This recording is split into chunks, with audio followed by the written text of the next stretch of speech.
Hey everybody, Brianne Wilson here, Premier with Perfectly Posh.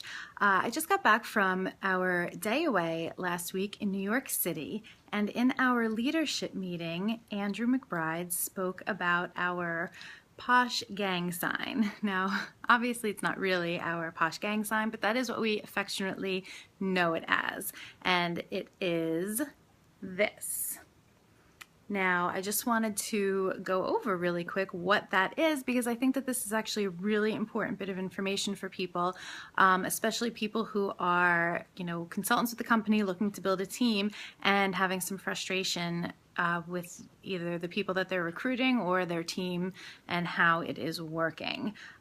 So once again, if we look at our gang sign, right here, my pinky is what is known as no posh. Basically, 20% of people who sign up for a posh business will never sell anything. Kind of crazy for some of us to think about, but that's where it stands. 20% literally will do nothing. They will never put in their own order. They won't do anything.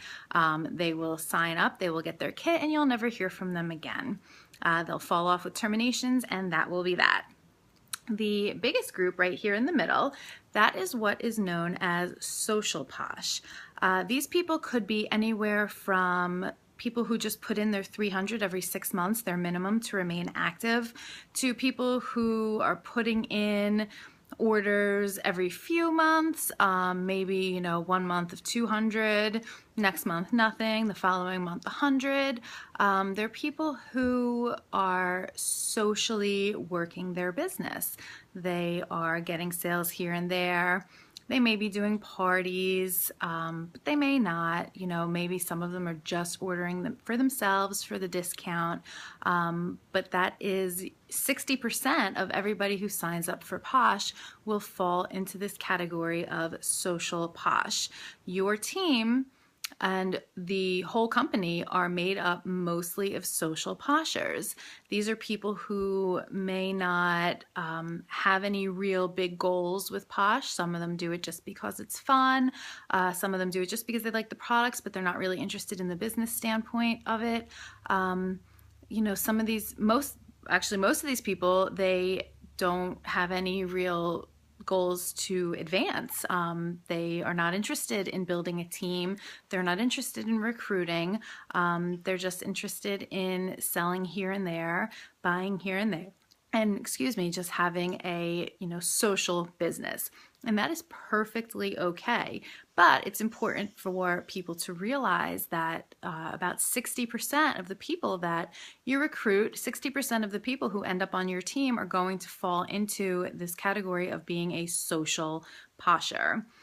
So that leaves us right here with the thumb, which is career posh is how it's known.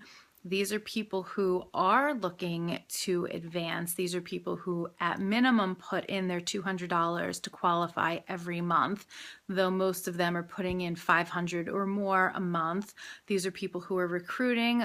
These are people who are interested in really building a business with Perfectly Posh. They are interested in promoting, maybe eventually reaching Premier. And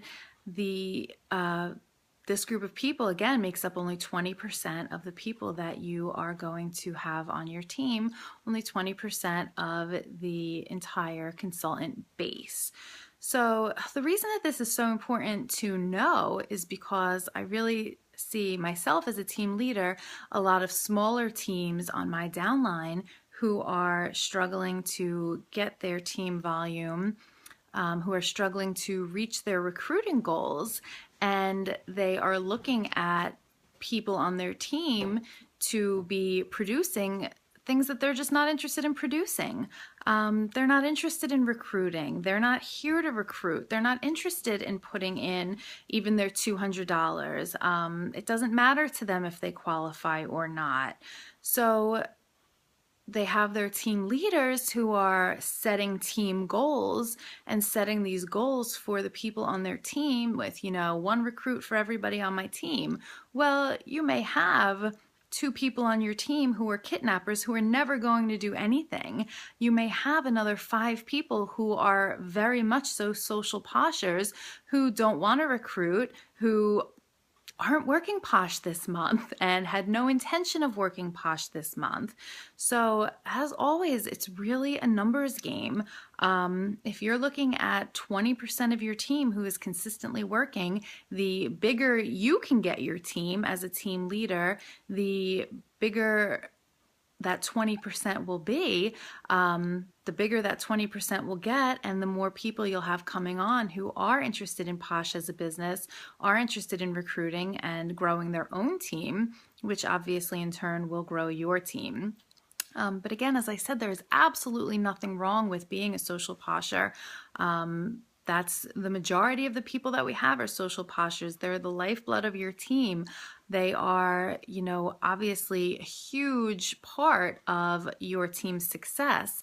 But it's just important as a team leader to realize that you can't set goals for the people on your team.